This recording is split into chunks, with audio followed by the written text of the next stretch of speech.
Okay, so this is now my second bag. I carried this all through Europe. We went cruising, traveled Europe. I actually traveled through Egypt with it. I loved it. This is the black version. I had the cream version, literally wore it out. But I have to say, I am thoroughly impressed with it. It is this cute little leather bag that I use as a crossbody bag. It's got these cute straps. Each color has like a different strap for that, but you can change it out. Like say you have a couple of colors, you could put this on the other bag or not. You could put this on the other bag.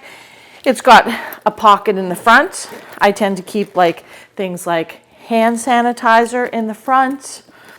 It's got a little pocket in the back, so if I have little tickets to things, like when we had train tickets, things like that I just need to easily reach, perfect. And then inside, it actually fits my full wallet, which not many bags fit a full-size wallet. I put my cell phone in there. There's a little pocket in there as well. It's inside, it's like, you know, this kind of nicely finished material.